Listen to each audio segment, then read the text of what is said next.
तो बच्चों, good morning. कैसे हैं आप लोग सब? जल्दी से आप मुझे बताएंगे, हम आगे बढ़ जाएंगे। तो देखो, ये आप लोगों के लिए एक अपॉर्चुनिटी भी है। एंड याद रखिएगा, अपॉर्चुनिटी मिस्ड मतलब ये आपके लिए थोड़ा खतरनाक हो सकता है।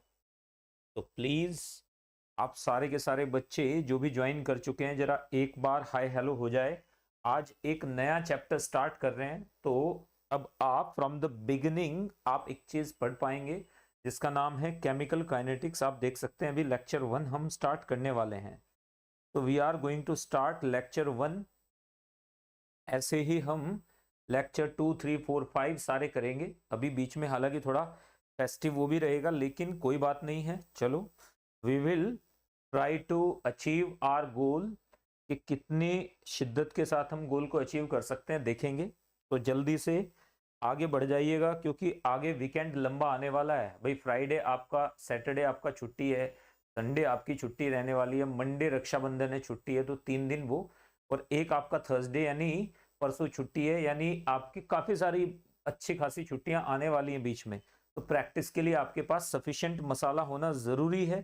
तो वो सफिशिएंट मसाला मैं आपके साथ शेयर करूंगा। चलिए जल्दी से आगे बढ़ेंगे। मैं आपको जो होम प्रैक्टिस शीट्स हैं वो भी प्रोवाइड करना शुरू कर चुका हूं ऑलरेडी।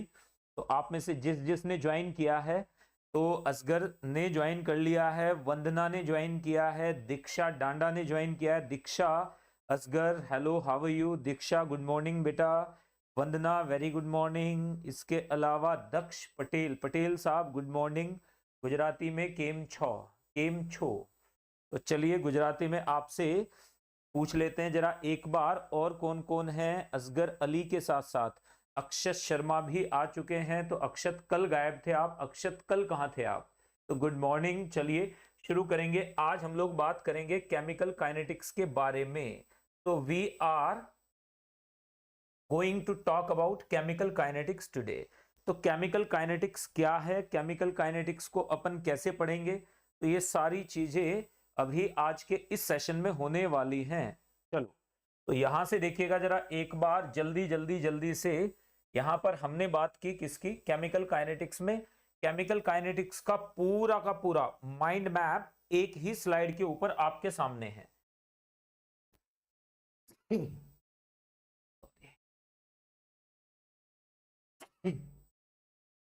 सॉरी बच्चों।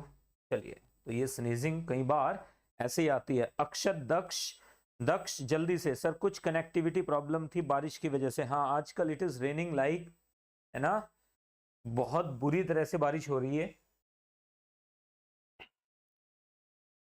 उसमें भीगने की वजह से मुझे भी लगता है, बट कोई बात नहीं। चलिए, अपन नहाएंगे जरूर बारिश में, भले ही कुछ भी हो जाए। तो देखो, पूरा माइंड मैप आपके सामने है बच्चों। इस माइंड मैप, ये इलेक्ट्रोकेमिस्ट्री वाला माइंड मैप आ गया है एक्चुअली गलती से। तो अभी मैं केमिकल काइनेटिक्स का माइंड मैप भी आपके साथ डाल दूंगा इसमें।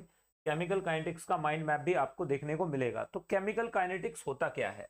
देखो, केमिकल का मतलब हमारे पास क्या है, यहां पर देखिएगा जरा एक बार। अगर मैं बात करूं केमिकल, तो केमिकल का मेरे पास क्या है? Chemical reactions. यानी हमारे पास क्या है यहां पर? Chemical reactions. केमिकल का मतलब है यहां पर केमिकल रिएक्शंस। और काइनेटिक्स का मतलब है रेट। केमिकल काइनेटिक्स, काइनेटिक्स का मतलब क्या है हमारे पास? रेट। तो हमें रेट से मतलब है। इसका मतलब केमिकल काइनेटिक्स का मतलब है सीधे सीधे rate of chemical reaction. Reactions होती कैसे हैं, रिएक्शन क्यों होती है। अब देखो, अगर मैं बात करूं आप लोगों से, काइनेटिक्स का मतलब ही सीधे से रेट से है। तो इसका मतलब ये हो गया कि केमिकल रिएक्शंस के रेट के बारे में हम लोग बात करेंगे। हमें इस बात से कोई मतलब नहीं है कि रिएक्शन, अब यहां पर देखिएगा, हमें एक बात बिल्कुल क्लियरली पता होनी चाहिए कि रिएक्शन शुड बी फिजिबल। अगर रिएक्शन फिजिबल नहीं है बच्चों, अगर रिएक्शन फिजिबल नहीं है, तो उस कंडीशन में रिएक्शन के रेट का कोई मतलब नहीं होगा। तो रिएक्शन केमिकल जब हम थर्मोडायनेमिक्स में पढ़ते हैं, आप ध्यान से देखिएगा, जब हम यहां पर देखो, जब हम थर्मोडायनेमिक्स पढ़ते हैं, तो थर्मोडायनेमिक्स में हमें क्या आता है? थर्मोडायनेमिक्स। थर्मोडायनेमिक्स में हमें पता होना चाहिए, थर्मोडायनेमिक्स बताता है कि रिएक्शन होगी या रिएक्शन नहीं होगी। मतलब रिएक्शन विल बी फिजिबल और not. Will be feasible, will be possible और not. Reaction will be feasible यानी पॉसिबल है या नहीं, रिएक्शन विल बी पॉसिबल और नॉट, ये बताता है पॉसिबल और नॉट। तो हमारे पास हम कैसे निकाल लेते हैं, अब डेल जी मेरे पास नेगेटिव है तो होगी, और अगर डेल जी मेरे पास पॉजिटिव है तो नहीं होगी। ये बात हम पढ़ ही चुके हैं। तो केमिकल जो थर्मोडायनेमिक्स है वो ये बता देती है कि रिएक्शन होगी या रिएक्शन नहीं होगी। ये बात कौन बताता है, केमिकल थर्मोडायनेमिक्स।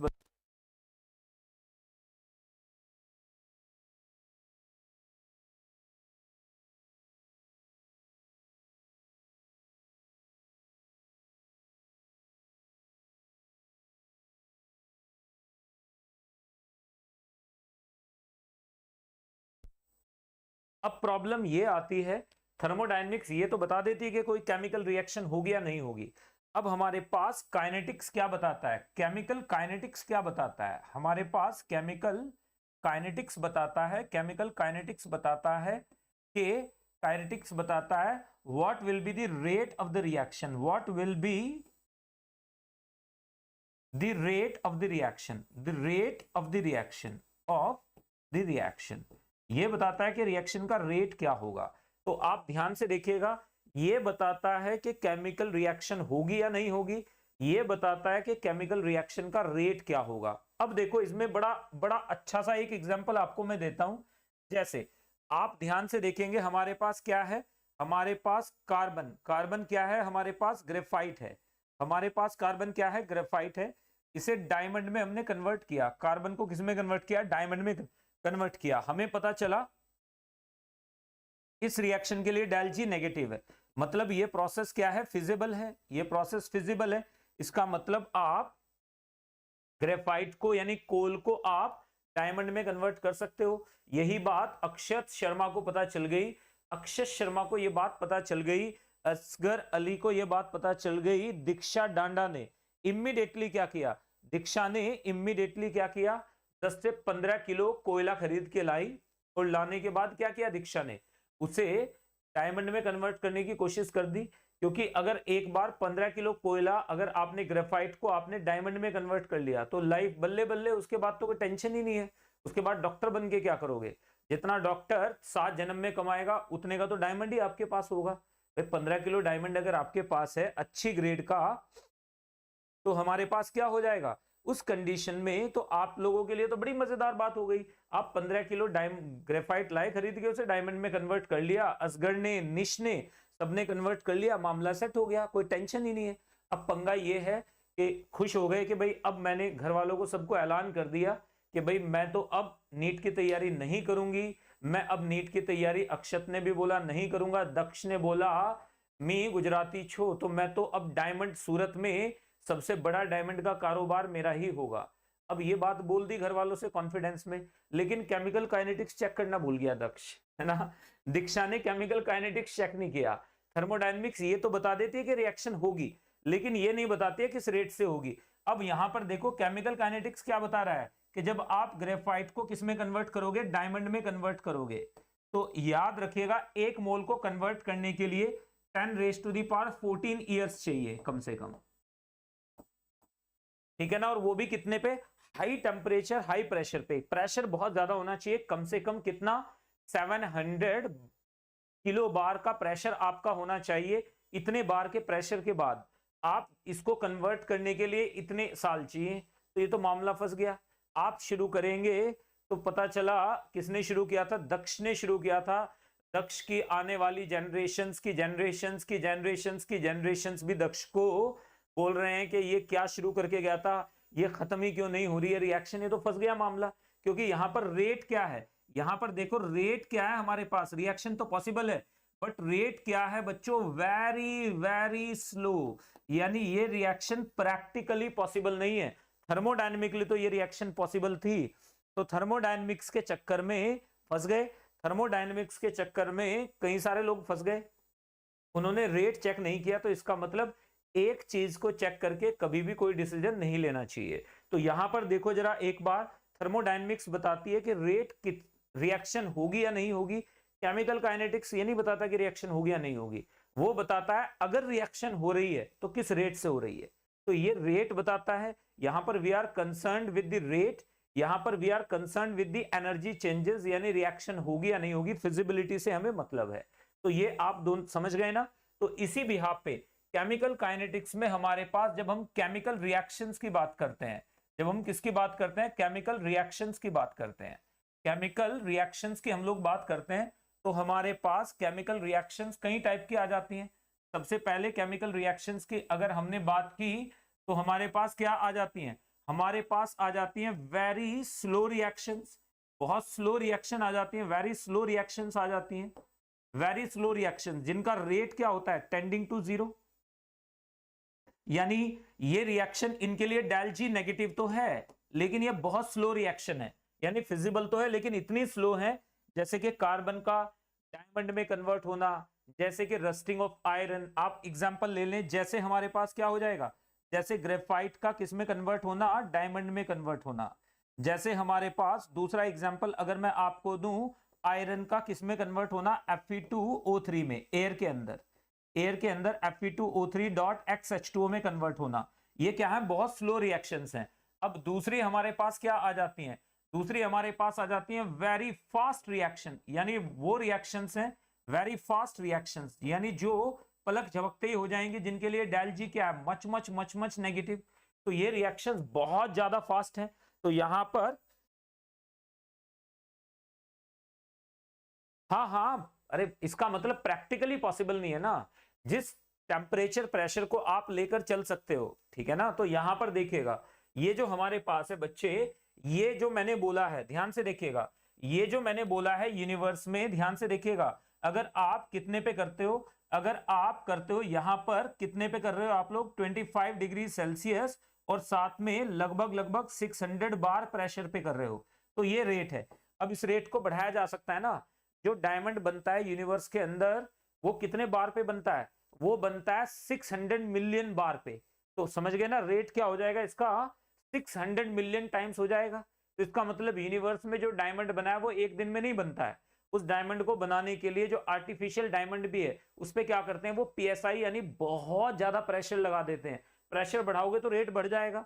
तो यहां पर ये और ये इस टेम्परेचर पे है। जो रिएक्शन होती है बच्चों, जो नेचुरली डायमंड बनता है, जैसे कि अफ्रीकन डायमंड्स हैं, वो किस लिए बनते हैं, क्योंकि वहां पर क्या होता है, वहां पर पूरी एक वोल्केनिक प्लेट का प्रेशर होता है, तो कई करोड़ टन प्रेशर होता है, जिसकी वजह से रेट बड़ा फास्ट हो जाता है।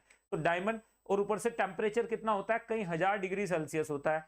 तो इतने हाई टेम्परेचर पे, इतने हाई प्रेशर पे कार्बन को डायमंड में कन्वर्ट करना आसान है। यहां पर जो हम एक्सपेरिमेंटल कंडीशन बोल रहे हैं, भाई एक्सपेरिमेंटल कंडीशन में आप 3000 डिग्री सेल्सियस टेम्परेचर ले भी आए, तो उसके ऊपर प्रेशर कैसे लगाओगे।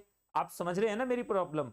तो यहां पर ये बात आप समझिएगा, ये हम लैब के अंदर बात कर रहे हैं, वो नेचुरल नहीं। नेचुरल तो भाई वो पहाड़ों के नीचे बनता है, उसमें इतना प्रेशर होता है जो हम प्रैक्टिकल लैब के अंदर कभी ला ही नहीं सकते प्रेशर, और अगर लाएंगे तो डायमंड हमें महंगा पड़ जाएगा। अगर आप 3000 डिग्री सेल्सियस का टेम्परेचर मेंटेन करो, सपोज आपने एक साल के लिए भी कर लिया, तो आप इतने में तो डायमंड खरीद के ले आओगे। समझ में आया। लैब के अंदर मैं लिटरली आपको बता रहा हूं, लैब के अंदर मैं आपको लगभग लगभग 7.5 मिनट्स में मैं आपको 10 ग्राम गोल्ड बना के दे सकता हूं, प्योर गोल्ड, 24 कैरेट गोल्ड बना के दे सकता हूं। लिख के ले लीजिए ये बात, एज एन केमिकल इंजीनियर ये बात मैं अच्छे से आपको बड़े ईमानदारी से बोल रहा हूं कि बहुत possibilities, quite possible, easily you can do it. But the problem is, what is the problem here, problem is making one that 10 grams of gold would require the investment of approximately 1.5 lakhs। Market में मिल जाता है 60,000 में। तो हमें क्या काले कुत्ते ने काटा है कि हम घर पे बनाएंगे गोल्ड, क्योंकि मैं तो AuCl3 को यूज करूंगा, और एक क्लोराइड को यूज करूंगा, और डिस्प्लेसमेंट मेथड यूज करके उसके अंदर क्या डालूंगा, जिंक डालूंगा, गोल्ड डिस्प्लेस हो जाएगा, फिर उसको इलेक्ट्रोलाइटिक रिफाइनिंग करूंगा। तो कहने का मतलब यह 7 साढ़े 7 मिनट में आपके सामने गोल्ड तैयार बैठा होगा। तो अब हमारे पास क्या हो गया, तो ये तो हमें पता चल गया गोल्ड बन जाएगा, लेकिन महंगा बनेगा। नेचुरल अकरिंग जो गोल्ड होता है वो सस्ता पड़ता है। तो सस्ते और महंगे का प्रॉब्लम है, और कोई प्रॉब्लम नहीं है। यहां पर याद रखिएगा, बनाना तो आसान है लेकिन महंगा नहीं होना चाहिए, तभी प्रॉब्लम है। अब चलिए जल्दी से आगे बढ़ते हुए, अब यहां पर देखिएगा, तो ये आपके लिए बच्चों इतने ईयर लग जाएंगे टेंटेटिव, क्योंकि हमने रेट कैलकुलेट कर लिया ना, इतने प्रेशर पे इतना तो इतने पे कितना, तो वही रेट अभी पढ़ने वाले हैं हम लोग।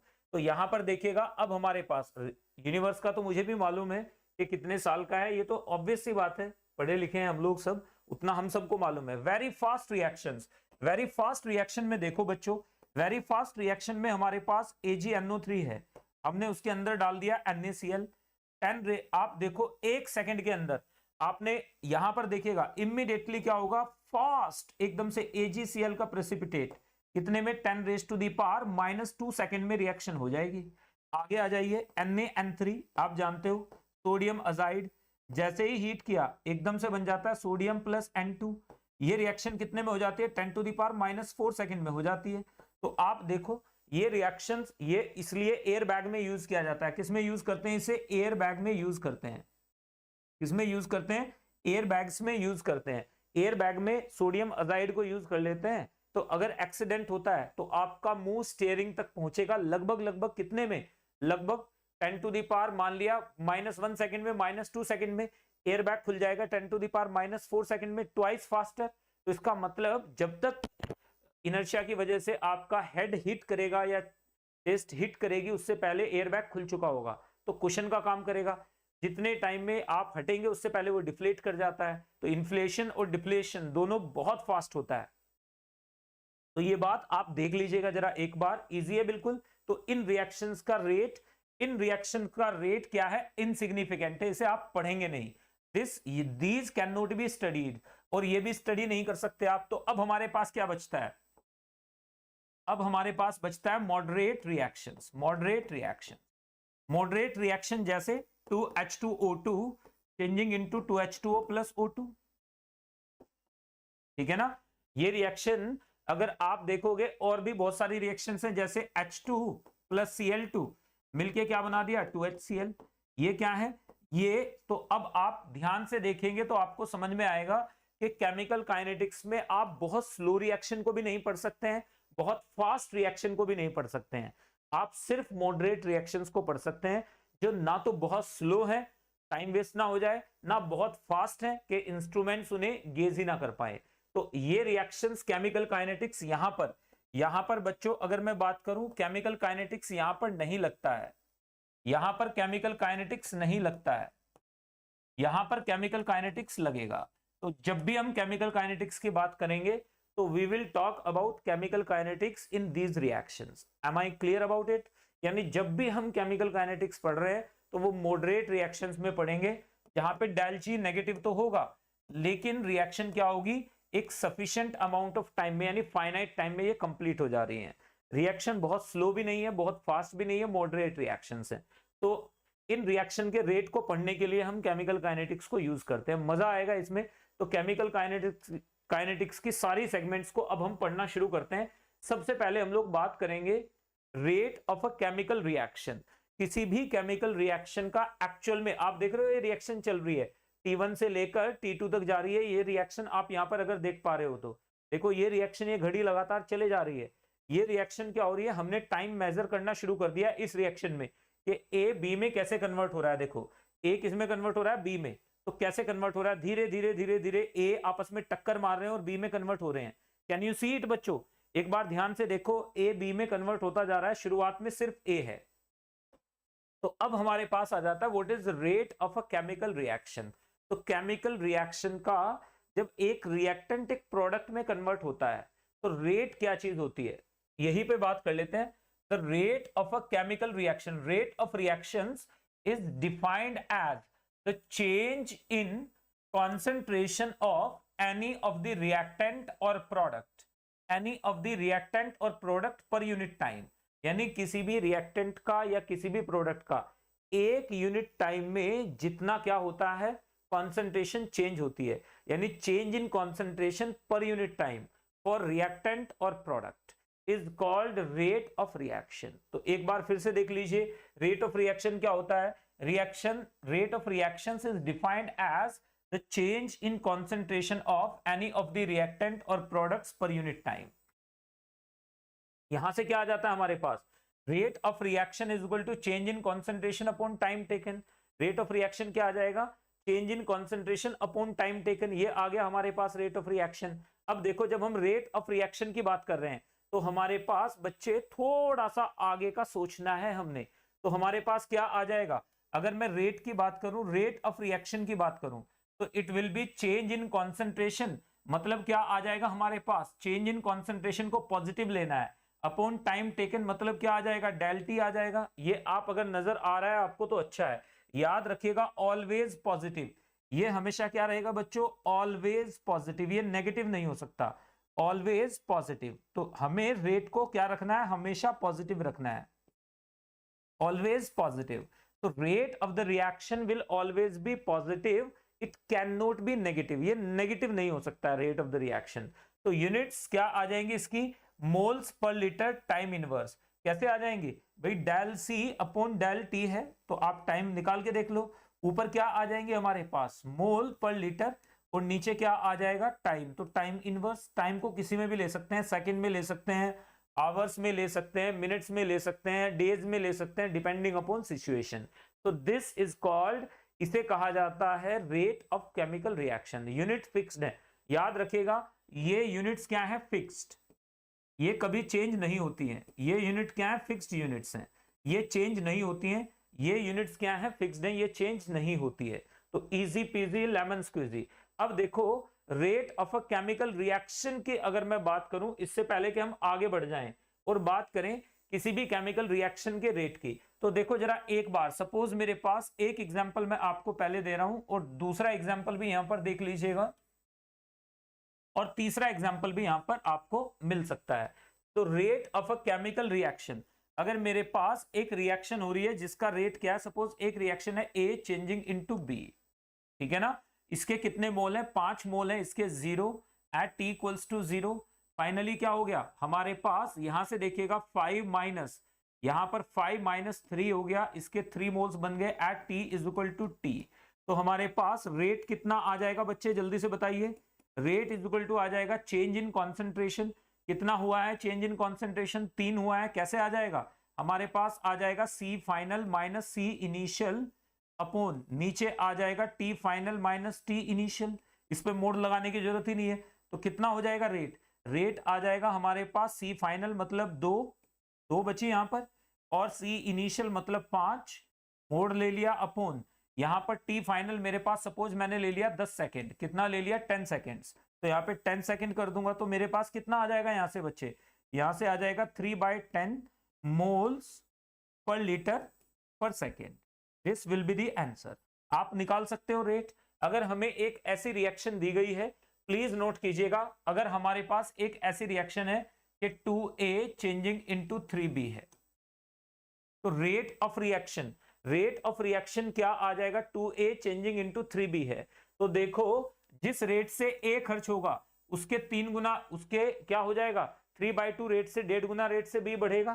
तो रेट ऑफ द रिएक्शन क्या आ जाएगा, इसे 3 से डिवाइड करो या इसे 2 से डिवाइड करो, तब रेट ऑफ रिएक्शन आएगा, क्योंकि दोनों के लिए कॉमन लेना है। तो यहां पर देखिएगा हमारे पास क्या आ जाएगा, हमारे पास रेट ऑफ रिएक्शन ऑफ ए का रेट ऑफ रिएक्शन, रिएक्शन का रेट नहीं, तो ये आ जाएगा हमारे पास कितना बच्चों, चेंज इन कॉन्सेंट्रेशन, यहां से आ जाएगा C final minus C initial upon T final minus T initial, ऊपर मोड लगा दीजिएगा। तो ये बात याद रखिएगा, अगर मैं रेट रिएक्शन रेट बोलूंगा तो रिएक्शन रेट क्या आ जाएगा, रिएक्शन रेट हमारे पास क्या आ जाएगा, इज इक्वल टू आ जाएगा हमारे पास हाफ ऑफ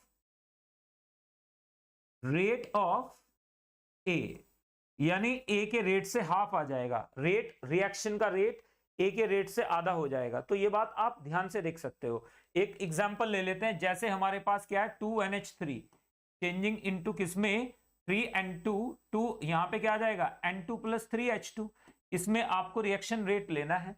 तो मैंने मान लिया सपोज इसकी कॉन्सेंट्रेशन इनिशियली कितनी है हमारे पास, इसकी concentration initially 10 moles per litre है, कितनी है 10 मोल पर लीटर, और यहां पर इसकी 0 फाइनली इतनी किस टाइम पे t इज इक्वल टू 0 पे, t is equal to 10 minute में इसकी कितनी रह गई, इसके रह गए 2 मोल्स पर लीटर, कितना रह गया 2 मोल पर लीटर।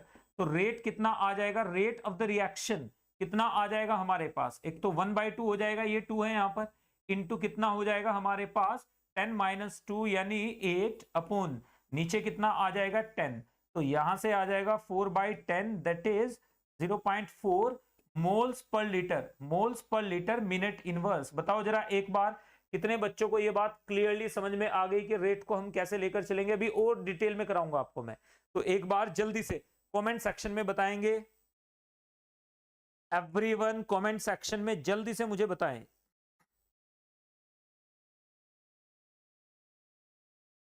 कमेंट सेक्शन में जल्दी से मुझे बताएं।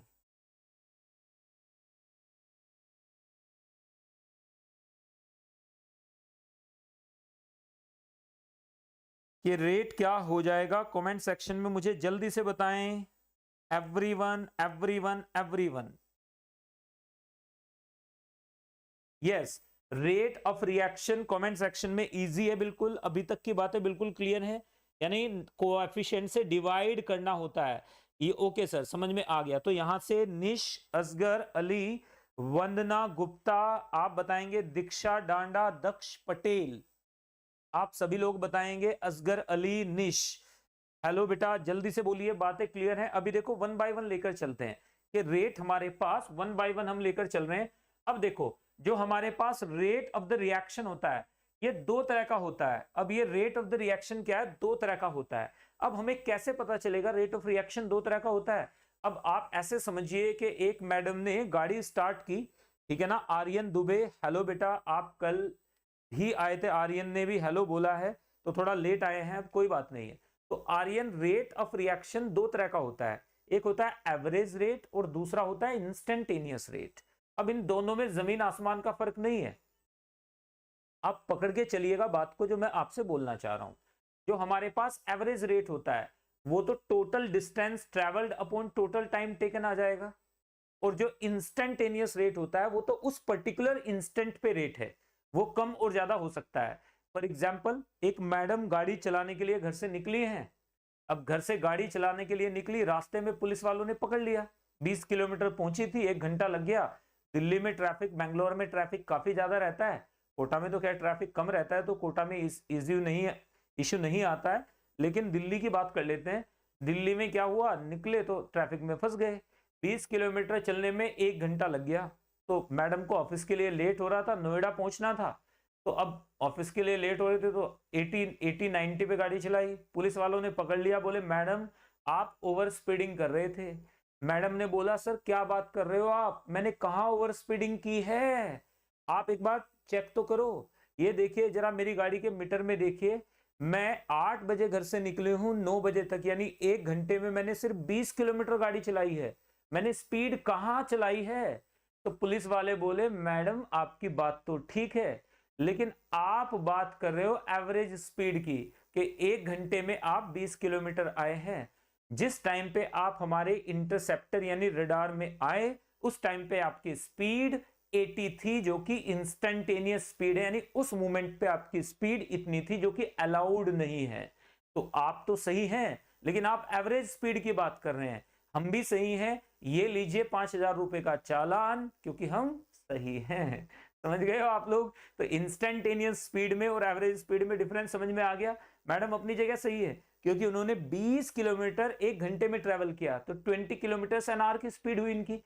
लेकिन जो जो पुलिस वाले ने पकड़ा है और उनको 5,000 रुपए का चालान थमाया है, वो भी सही है, क्योंकि जिस मोमेंट पे वो इंटरसेप्टर के अंदर आई उस मोमेंट पे 80 की स्पीड थी, जो कि अलाउड नहीं है दिल्ली में कहीं भी, 80 की स्पीड अलाउड नहीं है, पकड़े गए मामला। समझ गए ना, दोनों अपनी अपनी जगह सही हैं। तो यहाँ पे याद रखिएगा बच्चों, कई बार क्या हो सकता है, है ना, कॉन्फ्लिक्ट ऑफ इंटरेस्ट हो जाता है। तो मुझे बताइए ये बात, एवरेज स्पीड में और इंस्टेंटेनियस स्पीड में आपको बात अगर समझ में आ गई हो तो मुझे जल्दी से बताइए कि सर बात बिल्कुल क्लियर है। जो एग्जाम्पल मैंने दिया क्लियरली अगर समझ में आया,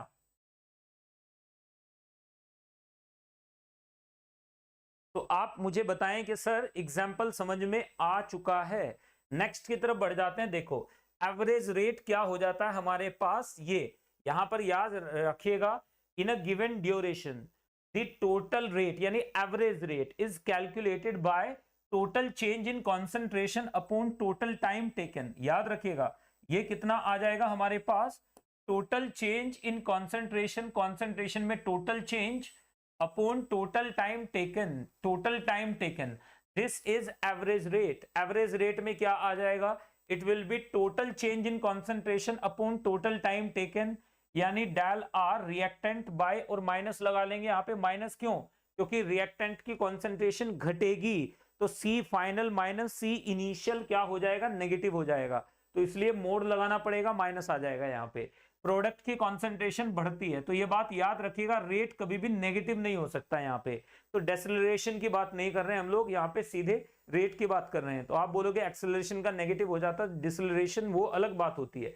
यहाँ पर देखिएगा एवरेज रेट, तो एवरेज रेट हमारे पास क्या आ जाएगा ये। अब इंस्टेंटेनियस रेट पे आ जाओ जरा एक बार। अगर मैं आपसे बोलूं सर इंस्टेंटेनियस रेट क्या है, तो इंस्टेंटेनियस रेट भी देखिए, इंस्टेंटेनियस रेट क्या होता है, the rate of a reaction at particular instant, एक पर्टिकुलर इंस्टेंट पे, यानी 10:15, यानी 10:15 और 7 सेकंड पे आपकी स्पीड क्या थी, दैट इज इंस्टेंटेनियस स्पीड। वो एवरेज नहीं है, तो वो स्लोप से आएगी, सीधे सीधे स्लोप ऑफ द टेंजेंट आ जाएगी। तो ये हमारे पास क्या आ जाता है, R instantaneous is equal to आ जाता है limit T tending to 0 del C by delta T, this is equal to DC by DT. Reactant के लिए माइनस ले लेंगे और प्रोडक्ट के लिए क्या ले लेंगे, प्लस ले लेंगे। रिएक्टेंट के लिए माइनस और प्रोडक्ट के लिए प्लस ले लेंगे, तो ये आ जाता है हमारे पास डीसी बाय डीटी। तो इजी पीजी लेमन स्क्वीजी, मुझे जल्दी से बताओ कि बात बिल्कुल क्लियर है सर। एक बार जल्दी से मुझे बताइए कि सर बात बिल्कुल क्लियर है, हम बात को समझ चुके हैं, जान चुके हैं, मान भी चुके हैं। Easy PG. दुबे साहब आप भी बताइए, असगर आप भी, निश आप भी, वंदना गुप्ता, दीक्षा डांडा, दक्ष पटेल सारे, और अक्षत शर्मा ने भी बताना है, अक्षत शर्मा ने भी बता दिया है, यस सर क्लियर हो गया। तो इंस्टेंट एवरेज रेट हमारे पास क्या आता है, इंस्टेंटेनियस रेट क्या आता है, इसको जरा एक बार ध्यान से देखिएगा। Average rate of a reaction अगर मुझे डिफाइन करना पड़ जाए, यहां पर देखिए जरा मेरे पास ये कॉन्सेंट्रेशन कैसे वेरी कर रही है। यहां पे मैंने लिया है कॉन्सेंट्रेशन और यहां पर मैंने लिया है टाइम। प्लीज नोट कीजिएगा, कॉन्सेंट्रेशन और टाइम कर्व को लेके देखिएगा आप जरा एक बार। यहां पे ए की कॉन्सेंट्रेशन कितनी थी, मैंने मान लिया C1 थी, यहां से स्टार्ट हुआ है, कहां से स्टार्ट हुआ है, यहां से स्टार्ट हो रहा है और यूं जा रही है ए की कॉन्सेंट्रेशन घटते हुए। ये ए की कॉन्सेंट्रेशन है घटते हुए, ऐसे जा रही है, किसमें, ए चेंजिंग इनटू प्रोडक्ट। ए किसमें चेंज हो रहा है, प्रोडक्ट में चेंज हो रहा है। अब जरा ध्यान से देखो जरा एक बार आप लोग सब, यहां पर देखो ये कॉन्सेंट्रेशन कितनी हो गई मेरे पास C1, ये मैंने मान लिया ये वाली कॉन्सेंट्रेशन कितनी है C1, टाइम कितना है यहाँ पर T1, टाइम कितना है यहाँ पर T1, T1 टाइम पे C1 कॉन्सेंट्रेशन है, C2 कॉन्सेंट्रेशन हो गई कितने टाइम पे, T2 पे।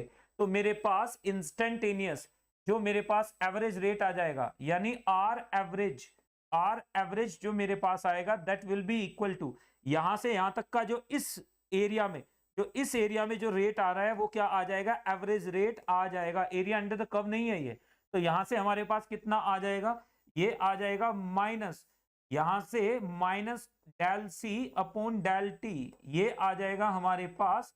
This will be equal to कितना आ जाएगा हमारे पास, C1 माइनस C2, यहां पे याद रखेगा अपॉन नीचे आ जाएगा T2 minus T1। This will B average rate. इस रिएक्शन के लिए ये एवरेज रेट आ जाएगा। अगर आपको बात समझ में आई हो तो मुझे बताइए जल्दी से। तो यहां से हमें क्या पता चल जाएगा, एवरेज रेट आ जाएगा, यानी यहां से आर एवरेज आप निकाल सकते हो। क्लियर है बात बिल्कुल। तो अब जल्दी से आ जाइएगा, आर एवरेज हमारे पास जो हमने अभी तक पढ़ा है, आर एवरेज हमारे पास आ जाता है रिएक्टेंट की कॉन्सेंट्रेशन में चेंज, माइनस लगा लेंगे बाहर। माइनस का मतलब क्या है, डिक्रीज कर रही है, रिएक्टेंट की कॉन्सेंट्रेशन डिक्रीज करती है। अगर प्रोडक्ट के लिए निकालना हो तो प्रोडक्ट के लिए भी निकाल लेते हैं। चलिए कि सर प्रोडक्ट के लिए भी निकाल के दिखाओ, तो प्रोडक्ट के लिए भी रेट निकाल सकते हैं। हमारे पास हमने मान लिया हमारे पास एक प्रोडक्ट बन रहा है ए चेंजिंग इनटू बी।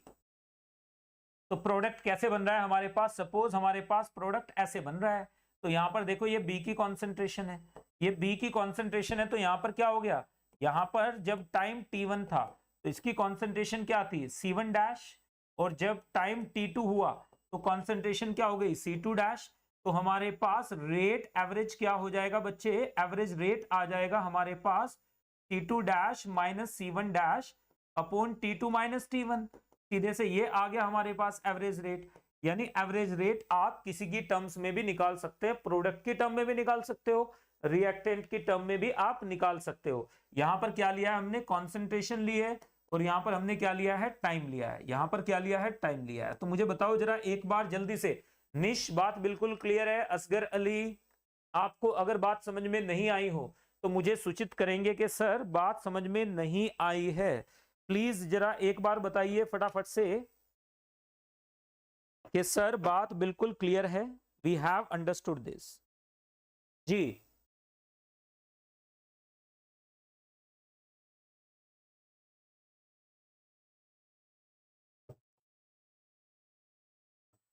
आप मुझे जल्दी से बताएं कि क्या होगा हमारे पास यहां पर आंसर।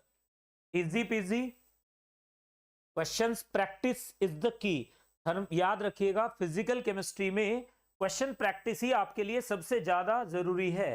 तो अंकित ने भी ज्वाइन किया है, तो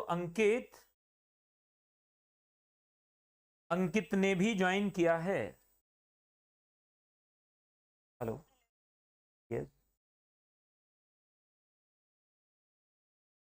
अब इधर देखिएगा, जल्दी से आगे बढ़ते हुए बात करेंगे इसके आगे की, नेक्स्ट की तरफ। ये वसावे, अंकित वसावे, इजी पीजी है बिल्कुल। नेक्स्ट की तरफ मूव कर जाते हैं, इंस्टेंटेनियस रेट। इंस्टेंटेनियस रेट क्या हो जाता है बेटा, ध्यान से देखिएगा अंकित। इंस्टेंटेनियस रेट हमारे पास क्या आ जाएगा, what is instantaneous rate? It is given by dy by dx। आप ध्यान से देखो, पिछले वाले कर्व को एक बार देखो। अगर मैं यहां पर एक टेंजेंट डाल दूं, अगर मैं यहां पर एक टेंजेंट डाल दूं, मैंने यहां पर सपोज मान लिया मैंने एक टेंजेंट यहां पर ड्रॉ कर दी, यहां पर एक टेंजेंट डाल दूं मैं, ये एक टेंजेंट मैंने डाल दी, देख रहे हो ना आप? तो यहां से मेरे पास इस टेंजेंट का जो आएगा वो क्या आएगा, डीसी बाई डी आएगा ना, dy बाई dx आता है।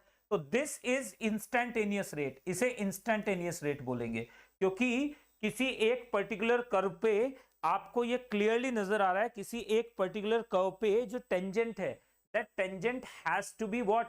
Tangent gives instantaneous rate, while if you just calculate the entire range or entire duration, it will be average rate. तो एक बार जल्दी से आगे बढ़ते हुए बात करेंगे, यहां से हमारे पास ध्यान से देखेंगे तो इंस्टेंटेनियस रेट में आ जाएंगे। The rate of a reaction at a given instant is called instantaneous rate. क्या बोलेंगे इसे, इंस्टेंटेनियस रेट बोलेंगे। अब इंस्टेंटेनियस रेट हमारे पास क्या आ जाता है, स्लोप ऑफ टेंजेंट। ध्यान से देखो ये चेंज कितना हुआ है, बहुत थोड़ा सा हुआ है, डीसी हुआ है चेंज, कितने टाइम में, डीटी टाइम में। तो हमारे पास आर एवरेज तो ये आ जाएगा, ये दिख रहा है हमें आर एवरेज, इसमें कोई डाउट नहीं है। आर इंस्टेंटेनियस कितना आ जाएगा, ये रहा हमारे पास R instantaneous which is negative of slope. ये हमें साफ साफ नजर आ रहा है, ये हमारे पास क्या आ जाएगा, dy बाई dx। तो ये tan थीटा नेगेटिव ही आएगा, क्योंकि स्लोप ऑफ द टेंजेंट किस में आएगा, सेकंड में और फोर्थ क्वाड्रेंट में आएगा, जहां पे tan थीटा नेगेटिव ही होता है। अब देखो जरा एक बार, इस रिएक्शन के लिए अगर मुझे इंस्टेंटेनियस और एवरेज रेट लेकर चलने हैं तो कैसे लेकर चलूंगा, देखो ध्यान से। ये हमारे पास जितने टाइम में ए के, प्लीज नोट कीजिएगा, देखो जैसे 4a प्लस 5b मिलके क्या बन रहा है बच्चों, 7c और प्लस 9d बन रहा है। तो इस रिएक्शन को अंकित एक बार ध्यान से देखोगे तब आपको समझ में आएगा यहां पर कि हमारे पास जितने टाइम में ए के 4 मोल रिएक्शन करेंगे उतने टाइम में बी के 5 मोल रिएक्शन करेंगे। तो ये जो 4, ये 5, ये 9, ये 7, ये क्या बताता है रिएक्शन में, ये बताता है रिलेटिव मोल्स। ये बताता है ए के मोल्स कितने रिएक्शन करेंगे बी के इतने से, ये बताता है बी के इतने रिएक्शन करेंगे सी के कितने बनेंगे। सी के यानी अगर बी के 5 रिएक्शन नहीं करेंगे तो सी के कभी भी 7 नहीं बनेंगे। अगर ए के 4 रिएक्शन नहीं करेंगे तो कभी भी सी के साथ नहीं बनेंगे। क्लियर है ना बात? तो यानी ये बताता है रिलेटिव मोल्स, यानी विद रिस्पेक्ट टू मोल्स बताता है, ये रिलेटिव मोल्स कहते हैं इन्हें, स्टोइकोमेट्रिक कोएफिशिएंट्स को। तो ध्यान से देखो, जब ए के 4 मोल रिएक्शन कर रहे हैं तो बी के 5 मोल रिएक्शन करेंगे, इसके 7 मोल बनेंगे, इसके 9 मोल्स बनेंगे। So now let's divide. तो हमें रेट ऑफ द रिएक्शन करने के लिए, तो इसका जब 1 मोल रिएक्शन, 1 मोल का मतलब जब इसके 1/4 रिएक्शन करेंगे तो इसके 1/5 रिएक्शन करेंगे, इसके 1/7 बनेंगे, इसके 1/9 बनेंगे। क्लियर है ना? तो बराबर हो गए। तो आप लगा सकते हो दिस इज कॉल्ड, यहां से हमारे पास रेट ऑफ द रिएक्शन हमारे पास क्या आ जाएगा, this will be equal to 1/4 into minus D A by D T. क्या आ जाएगा मेरे पास? Minus D A by D T, and that will be equal to 1/5 into minus D B by D T. समझ गए हो कि नहीं समझे हो? And that will be equal to minus, ध्यान से देखिएगा, plus 1/7 into D C by D T, ये आ जाएगा हमारे पास, and that will be equal to 1/9 into D D by D T. तो ये आ गया हमारे पास इंस्टेंटेनियस रेट हो गया। This is called rate of the reaction, यानी R I, instantaneous rate of the reaction. Clearly आपको समझ में आ रहा है? स्लोप ऑफ टेंजेंट से आपको मिलेगा इंस्टेंटेनियस रेट। कहां से मिलेगा? यहाँ पे कॉन्सेंट्रेशन लिया है, यहाँ पे टाइम लिया है, ये हमारे पास कर्व आ गया है। तो इस कर्व में आप देखिएगा, ये जो स्लोप ऑफ द टेंजेंट है, this is DC by D T, this is DC by D T. समझ गए ना? ये जो स्लोप ऑफ द टेंजेंट है, ये क्या है? डीसी बाई डी टी है। नेगेटिव में क्योंकि घट रहा है, रिएक्टेंट के लिए हम लोग बात कर रहे हैं। तो easy peasy lemon squeezy. Clear है ना बात? बिल्कुल। एक बार जल्दी से मुझे बताएंगे कि ये बात बिल्कुल क्लियर है। तो देखो, तो यहां पर चलिए, आर्यन दुबे, असगर अली, निश, अंकित वासे, वंदना गुप्ता, दीक्षा डांडा, साथ में दक्ष पटेल, कावेरी अग्रवाल, आप सब लोग मुझे बताएंगे कि यहां तक की बातें इंस्टेंटेनियस रेट में और एवरेज रेट में क्या डिफरेंस है। एवरेज रेट पूरी एंटायर ड्यूरेशन के लिए होता है, और इंस्टेंटेनियस क्या होता है? इंस्टेंटेनियस होता है जैसे अगर कोई एक वेंडर है, जो एक सब्जी वाला है, जो बाहर सब्जी बेचता है, तो वो उसकी मंथली अगर इनकम कितनी है, उसकी मंथली इनकम अगर 45,000 पर मंथ है, तो वो 45,000 पर मंथ है। तो अगर हम डिवाइड कर दे 45 को, तो 1500 रुपीज पर डे उसकी एवरेज इनकम आ गई। लेकिन अब इसका मतलब ये बिल्कुल नहीं है कि एक दिन में वो 1500 रुपए कमाएगा। इसका मतलब है किसी दिन वो ज्यादा कमाएगा, किसी दिन वो कम कमाएगा। एवरेज निकाल के कितना आ जाएगा? 1500 आ जाएगा। तो यही चीज आप याद रखिएगा। जैसे आप लाइफ में खुश और दुखी दोनों रहेंगे, लेकिन एवरेज कितना रहेंगे वो निकालना पड़ेगा। तो आप हमेशा, तो ऐसा नहीं हो सकता every day can not be great day and every day can not be bad day. तो आपको दोनों चीजों के लिए तैयार रहना है। हर किसी टेस्ट में आपके मार्क्स अच्छे आएंगे, किसी में बहुत अच्छे आएंगे, किसी में खराब भी आएंगे। तो हमें एवरेज देखना है, हमारा एवरेज थ्रेशोल्ड से ऊपर रहे, मामला साफ है। तो अब एक बार प्लीज आप ध्यान से देखते जाएं, छोटी छोटी चीजें जिन पे हमें फोकस करना है। तो types of rate of the reaction में इंस्टेंटेनियस रेट की जब हमने बात की है, तो आप प्लीज नोट कीजिएगा, जब हम इंस्टेंटेनियस रेट की बात करेंगे, इनकी यूनिट्स की बात करेंगे, तो एक सेकंड के लिए आप ध्यान से देखो। अगर मेरे पास एक रिएक्शन हो रही है A plus B B changing into C C plus D D, तो now instantaneous rate, average rate has no significance. Average rate की कोई ज्यादा सिग्निफिकेंस नहीं होती है। Instantaneous rate is very important. तो क्योंकि वो बताता है कि रेट उस मोमेंट पे कितना है। तो यहां से हमारे पास क्या आ जाएगा? यहां से हमारे पास आ जाएगा minus D A by D T, minus D A by D T, minus D A by D T is equal to क्या हो जाएगा? This is rate of disappearance of A, rate of disappearance of A। Note कीजिएगा, minus D B by D T, minus D B by D T is equal to rate of disappearance of B. हमारे पास क्या आ जाएगा? Plus D C by D T, plus D C by D T is equal to आ जाएगा rate of appearance, rate of appearance, appearance of C. हमारे पास plus D D by D T क्या आ जाएगा? This will be rate of appearance of D. Clear है बात? बिल्कुल। तो यहां पर देखो, इनमें कोई कोएफिशिएंट नहीं आता है, यहां पर कभी कोएफिशिएंट नहीं आता है, कभी भी, याद रखिएगा, कभी भी स्टाइकियोमेट्रिक कोएफिशिएंट नहीं लेना होगा, नहीं लेना है, यह बात याद रखिएगा, नहीं लेना है। जब भी रेट ऑफ अपीयरेंस और डिसअपीयरेंस पूछा जाए तो स्टाइकियोमेट्रिक कोएफिशिएंट नहीं आता। अब देखो जरा एक बार ध्यान से, यहां से हमें पता चल रहा है, हमारे पास हमें पता चल रहा है 1 बाई ए इंटू 1 बाई ए। अगर मैं बात करूं, क्या बात कर रहा हूं? 1 बाई ए इंटू हमारे पास क्या आ जाएगा 1/a into minus da/dt is equal to कितना है हमारे पास, इज इक्वल टू है ri यानी इंस्टेंटेनियस रेट। तो minus da/dt is equal to हो जाएगा मेरे पास a into ri। Similarly minus db/dt is equal to मेरे पास हो जाएगा b into ri। Similarly dc/dt is equal to हो जाएगा मेरे पास this will be c into ri। Similarly dd/dt will be equal to कितना हो जाएगा d इंटू ri। क्लियर है बात बिल्कुल। तो ये बात याद रखना है, रेट इंस्टेंटेनियस जो रेट ऑफ डिसअपेरेंस और अपेरेंस होते हैं वो किसके बराबर होते हैं, वो इंस्टेंटेनियस रेट के बराबर तभी होंगे जब कोएफिशिएंट 1 होगा, अदरवाइज बराबर नहीं होंगे। इसके लिए रेट कांस्टेंट अलग होगा, इसके लिए रेट कांस्टेंट अलग होगा, दोनों में आप कंफ्यूज मत हो जाइएगा वरना प्रॉब्लम होगी। तो यहां से आप RI निकाल सकते हो कि नहीं निकाल सकते हो। अगर मुझे RI निकालना हो तो RI तो मैं सीधे निकाल सकता हूं, RI will be equal to 1/a हम निकाल ही चुके हैं इंटू da/dt माइनस में। Similarly 1/b into minus db/dt। Similarly मेरे पास क्या आ जाएगा 1/c इंटू dc/dt ये आ जाएगा। And similarly 1/d into dd/dt। तो आप निकाल कर सकते हो इसे, इजी पीजी है ये, लेकिन लिखने की प्रैक्टिस अच्छी होनी चाहिए ताकि आप लोगों को ये सारी बातें समझ में आती जाएं।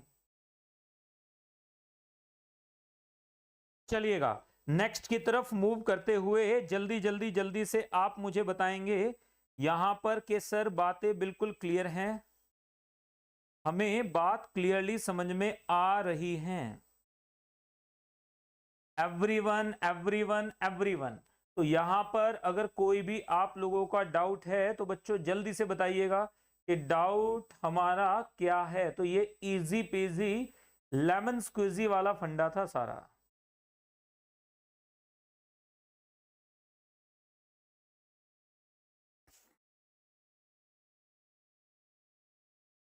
कोई एनीबडी, दीक्षा बेटा कोई डाउट, दीक्षा कोई डाउट है तो बताइए मुझे जल्दी से। इसके अलावा दीक्षा के अलावा और किसी को कोई डाउट हो तो बताइए फटाफट से कि सर डाउट है। 100% क्लियर एवरीवन, सबको क्लियर है बात बिल्कुल। दुबे पर्टिकुलर इंटरवल पर, बिल्कुल सही बात बोली आपने आर्यन, पर्टिकुलर इंटरवल में ही ऐसा होगा। तो ये देखो बड़ा आसान सी चीजें हैं। अब यहीं से हम आगे बढ़ेंगे। अब देखो इनकी यूनिट्स याद रखिएगा, units of reaction rate. Reaction rate की यूनिट्स एक बार तो याद रखिएगा कि rate of, units of rate, units of rate, कभी भी रेट की यूनिट्स नेवर चेंज, ये बात याद रखिएगा। नेवर चेंज और डिपेंड अपॉन, याद रखिएगा नेवर चेंज, ये फिक्स होती हैं। क्या होती है, moles per litre time inverse. क्या होती है ये units of rate, moles per litre time inverse होती हैं।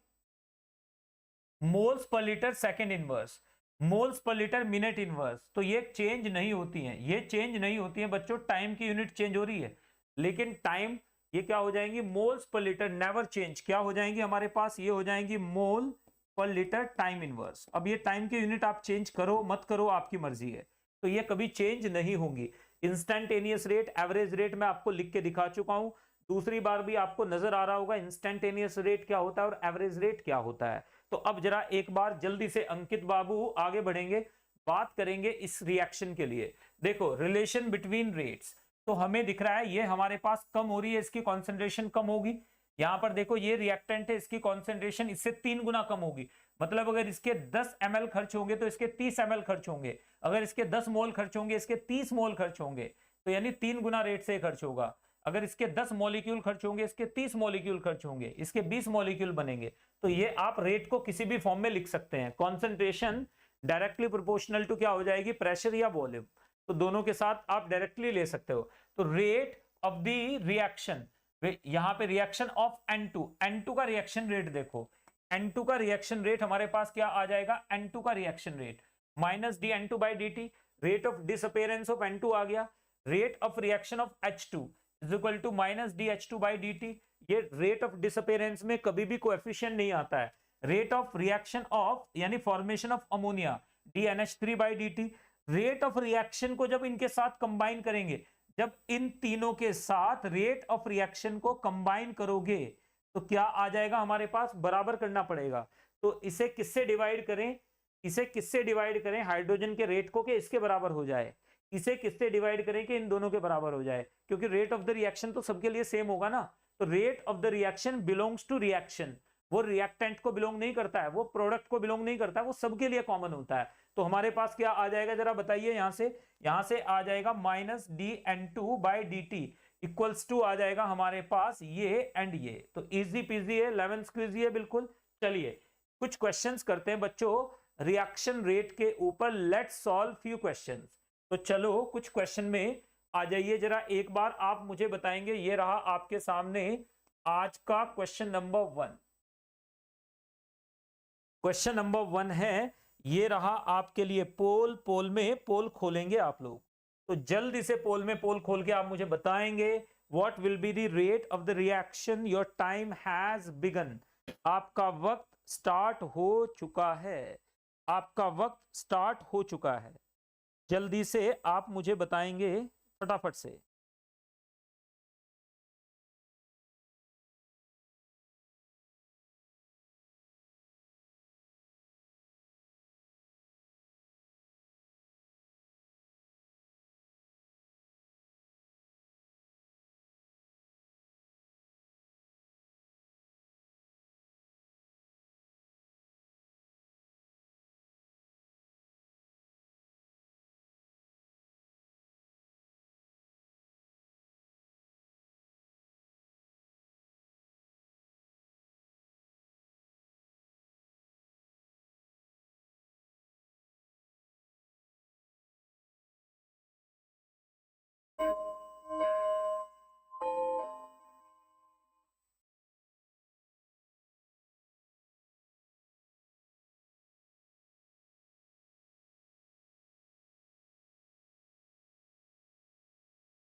चलिए कितने बच्चों ने सही जवाब दिया है, late me check.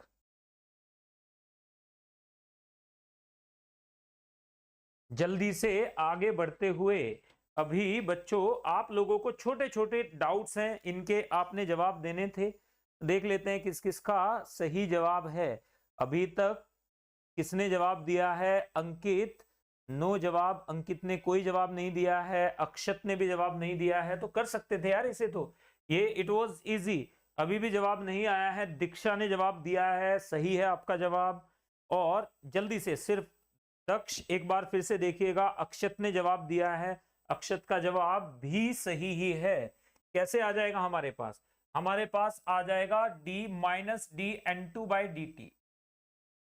dt is equal to आ जाएगा मेरे पास minus 1/3 dH2 by dt, dH2 by dt is equal to आ जाएगा plus 1/2 dNH3 by dt, dNH3 by dt ये आ जाएगा। तो यहां से हमारे पास देख लेते हैं, ये आ गया हमारे पास, दिस इज द आंसर। यहां पर देखो हाफ ऑफ H2 दे रखा है, ये गलत हो गया। यहां पर देखिएगा हाफ ऑफ H2 दे रखा है, 1/3 H2 होना है ना, यहाँ पे 3 है तो ये हमारे पास आ गया, ये भी गलत हो गया, ये भी गलत। तो आंसर दीक्षा ने सही दिया है, दक्ष का गलत है, अक्षत का सही है, वंदना का सही है। और किस किसने जवाब दिया है देख लेते हैं यहाँ पर। और किसने जवाब दिया है, आर्यन दुबे ने कोई जवाब नहीं दिया है, असगर ने कोई जवाब नहीं दिया है, निश ने कोई जवाब नहीं दिया है, अंकित नो जवाब। तो आप प्लीज क्वेश्चंस को एक बार आप अप्रोच करते हुए देख लिया करें। बी नहीं बेटा, आंसर इसमें क्या है हमारे पास, आंसर क्या हो जाएगा यहाँ पर, आंसर विल बी ए। तो बी लिख दिया है यहाँ पे, answer will be A. Answer क्या है यहाँ पर, ए। आंसर क्या है यहाँ पर, A. Answer will be A not B. तो आंसर क्या हो जाएगा हमारे पास यहाँ पर, ए आंसर हो जाएगा। What will be the answer, A will be the answer. क्या आंसर आ जाएगा, A will be the answer, A answer आ जाएगा। चलिएगा नेक्स्ट की तरफ मूव करेंगे। अब आप ध्यान से देखिएगा, नेक्स्ट की तरफ मूव करेंगे, ये रहा आपके सामने।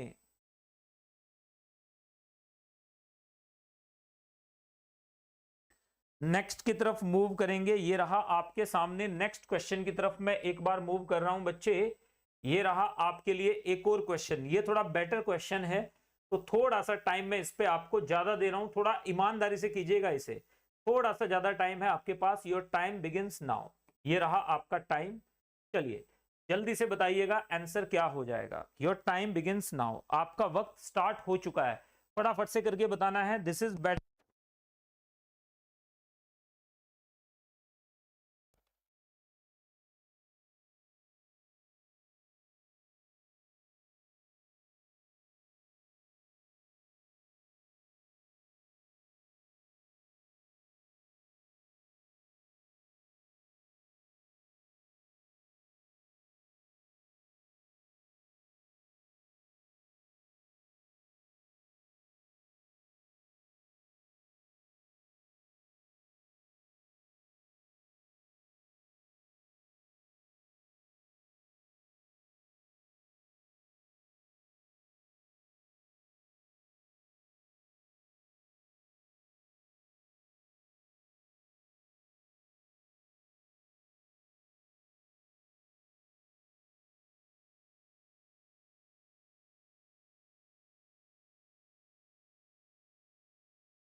जवाब है इस बार तो कम से कम आप लोग सही जवाब दे सकते थे।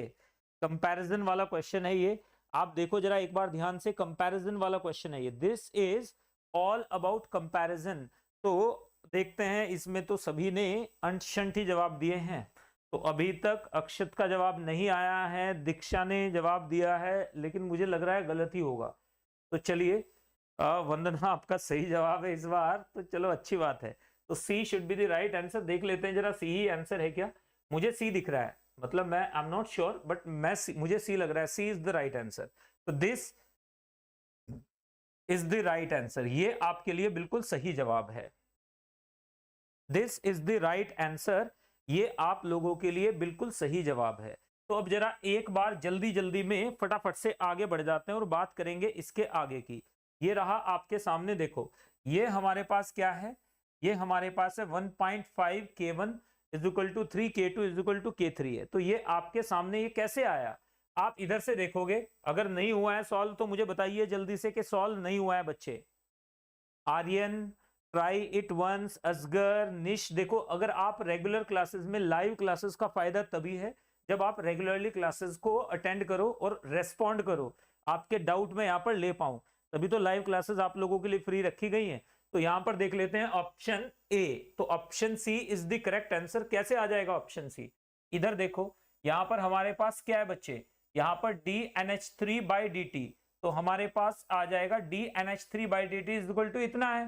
तो DNH3/dt का मतलब आ जाएगा हमारे पास, वैल्यू पुट कर लो, तो इसे अगर 2 से डिवाइड करें, इसे 2 से अगर डिवाइड कर दें तो हमारे पास क्या आ जाएगा, हमारे पास आ जाएगा K1। प्लीज नोट कीजिएगा, हमारे पास क्या आ जाएगा K1/2 इंटू अमोनिया। 2 से डिवाइड करके बराबर हो जाएगा किसके, बराबर हो जाएगा, इधर देखो DN2/D2 इज इक्वल टू आ जाएगा K2 into concentration of ammonia, and that will be equal to, यहां पर देखो K3 को 3 से डिवाइड करना है क्योंकि ये 3 में है, तो यहां से आ जाएगा K3/3 इंटू अमोनिया, ये आ जाएगा हमारे पास। अब देखो अमोनिया अमोनिया अमोनिया तो आउट, हमारे पास क्या बचा, हमारे पास बचा K1/2 इज इक्वल टू आ रहा है K2 which is equal to K3/3, ये आ रहा है। तो यहां से क्या आ जाएगा, यहां से 6 से मल्टीप्लाई कर दो पूरी इक्वेशन को, तो ये आ जाएगा मेरे पास। अगर 6 से मल्टीप्लाई ना भी करें तो आप ध्यान से देखिएगा,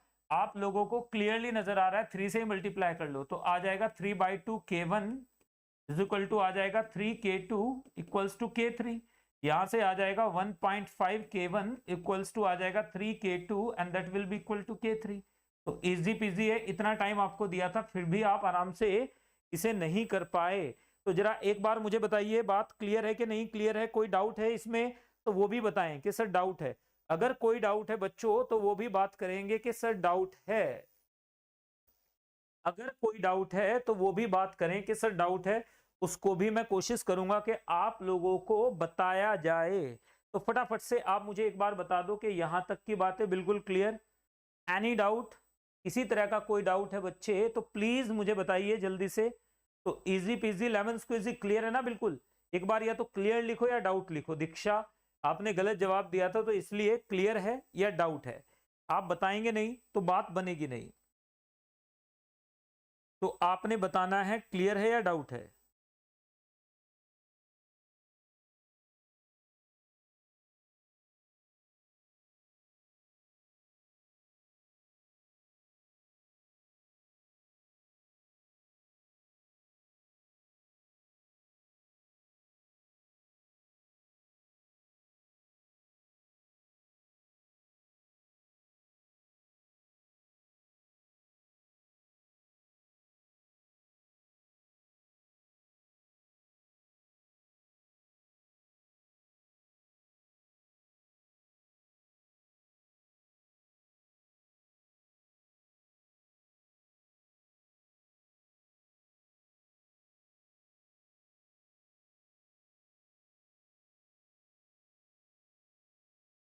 बोलेंगे नहीं तो बच्चों आगे बढ़ेंगे नहीं, कोई फायदा नहीं है unless until you people participate in the class.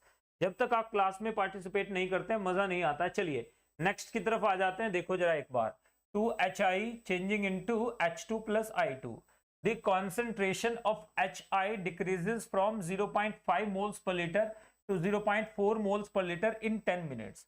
What is the rate of the reaction during this interval? मतलब एवरेज रेट की बात कर रहे हैं, किसकी बात कर रहे हैं हम लोग, एवरेज रेट की बात कर रहे हैं, किसकी बात कर रहे हैं बच्चे, यहाँ पर एवरेज रेट की अपन बात कर रहे हैं। तो एवरेज रेट निकालना है, तो हमारे पास आर एवरेज कितना आ जाएगा, आर एवरेज आ जाएगा हमारे पास सी फाइनल माइनस सी इनिशियल, तो ये आ जाएगा मेरे पास 0.5 माइनस 0.4 अपॉन, नीचे पर मिनट में ही लेना है, 10 मिनट में हो रहा है ये, तो यहां से देखिएगा रेट ऑफ द रिएक्शन, तो HI की कॉन्सेंट्रेशन अपॉन नीचे कितना आ जाएगा 10, ये आ गया, और दिस इंटू 1/2 भी करना है क्योंकि यहाँ पे 2 है, तो ये आ जाएगा मेरे पास 0.1 अपॉन 20, तो यहां से आ जाएगा मेरे पास 0.01/2, ये आ गया, तो ये आ गया 0.005, 0.005 का मतलब कितना हो गया 5 into 10 raise to the power -3, 5 into 10 raise to the power -3 moles per litre, moles per litre minute inverse, ये आ जाएगा आंसर। तो दिस इज द आंसर, तो ए जवाब आ जाएगा। तो क्लियर बिल्कुल, कहीं कोई डाउट हो तो बताइए जल्दी से।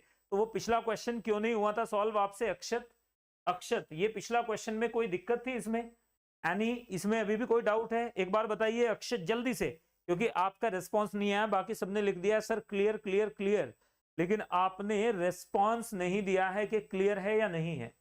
जल्दी से आप मुझे बताएंगे, then we will take a step ahead, तब हम आगे बढ़ेंगे।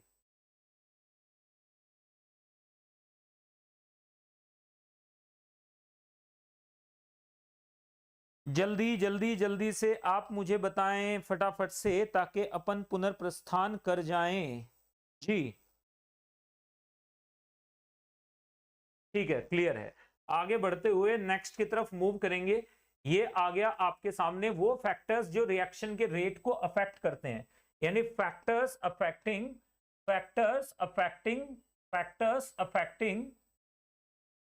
रिएक्शन रेट, यानी वो फैक्टर जो रिएक्शन के रेट को क्या करेंगे, अफेक्ट करेंगे। अफेक्टिंग रिएक्शन रेट, यानी रिएक्शन रेट को अफेक्ट करने वाले कौन कौन से फैक्टर्स हैं जो आपको दिए जा सकते हैं, वो फैक्टर्स जो रिएक्शन के रेट को क्या करेंगे, अफेक्ट करेंगे। सबसे पहला फैक्टर क्या है बच्चों, इफेक्ट ऑफ कॉन्सेंट्रेशन। कॉन्सेंट्रेशन अगर आप चेंज करोगे तो रेट बदल जाएगा, यानी कॉन्सेंट्रेशन अगर आपने चेंज कर दिया तो ऑब्वियस सी बात है रेट बदल जाएगा। तो रेट कॉन्सेंट्रेशन पे डिपेंड करता ही है, मोस्टली करता है। तो यहां पे याद रखिएगा रेट एक्सेप्ट जीरो ऑर्डर, यहां पर आप क्या लिख सकते हो, ये बात याद रखिएगा, in most of the reaction, in most of the reactions, most of the reactions, the reactions, the reactions, तो ये हटा लेते हैं इसे यहां से, in most of the reactions. तो ये बात याद रखिएगा, most of the reactions, reactions के लिए rate depends upon concentration, rate depends upon concentration. Rate किस पे डिपेंड करता है, depends upon concentration, upon concentration. Zero order में नहीं करता, बाकी सब में करता ही है। आगे बढ़ जाते हैं, effect of temperature. Effect of temperature में जैसे ही टेम्परेचर बढ़ेगा बच्चों याद रखिएगा रेट बढ़ेगा ही बढ़ेगा, रेट कभी कम नहीं होता है। टेम्परेचर बढ़ेगा तो रेट बढ़ेगा ही बढ़ेगा। कैसे, अर्हीनियस इक्वेशन आ जाती है, K equals to A into E raise to the power minus E A by R T, ये बाद में आएगा बच्चों। तो यहां पर हमें साफ साफ दिख रहा है कि अगर टेम्परेचर बढ़ेगा तो हमारे पास E raise to the power minus E A by R T बढ़ेगा, बढ़ेगा तो के बढ़ेगा तो रेट बढ़ जाएगा, के बढ़ेगा तो रेट बढ़ जाएगा। तो ये बात याद रखिएगा। नेक्स्ट की तरफ मूव कर जाएंगे, effect of nature of reactant and products. Nature of reactant and product पे भी ये डिपेंड कर जाता है। इफेक्ट ऑफ टेम्परेचर आप देख चुके हो, इफेक्ट ऑफ, यहां पर देखिएगा, effect of nature of reactant and product, इस पे भी डिपेंड करेगा। कैसे, अगर गैसियस है तो रिएक्शन फास्ट होगी, अगर लिक्विड है रिएक्शन स्लो होगी, और सॉलिड है तो रिएक्शन और भी स्लो होगी। तो ये बात याद रखिएगा, अगर गैसियस है तो रिएक्शन फास्ट होगी, लिक्विड है तो रिएक्शन, आयोडीन को ले लीजिए, अगर आयोडीन या ब्रोमीन को ले लो, अगर ब्रोमीन लिक्विड है तो रिएक्शन अलग होगी, सॉलिड स्टेट में ब्रोमीन है तो रिएक्शन अलग होगी, गैस में है तो रिएक्शन अलग होगी। तो ये बात आप हाइड्रोजन के लिए भी है, ऑक्सीजन के लिए, सभी के लिए, जो भी सॉलिड होते हैं रिएक्शन स्लो होती है, लिक्विड होते हैं रिएक्शन फास्ट होती है, और गैसेस होते हैं तो रिएक्शन क्या होती है, सुपर फास्ट होती है।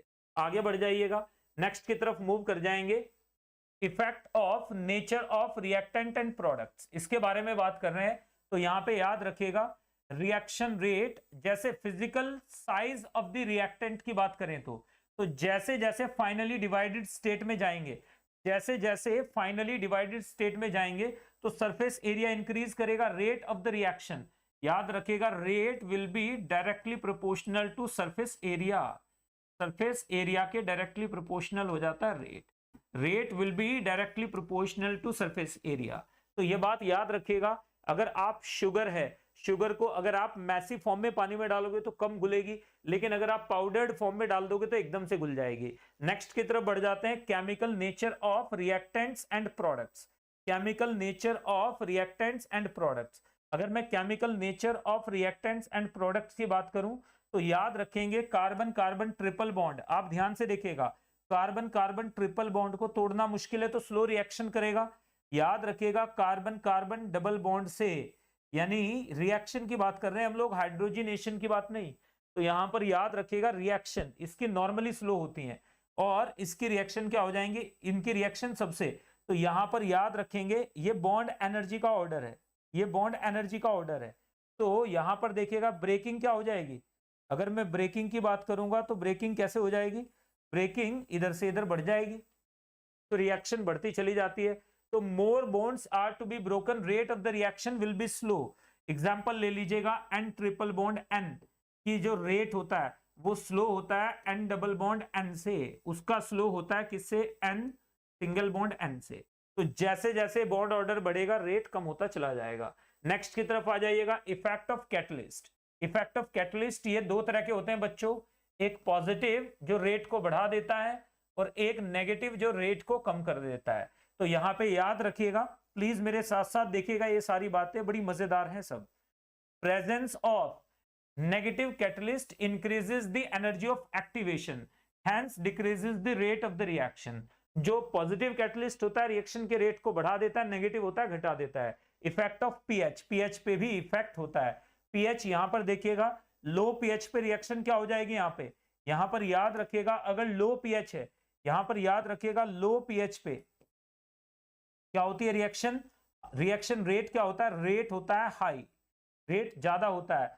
हाई पीएच पे रेट क्या होता है, स्लो होता है।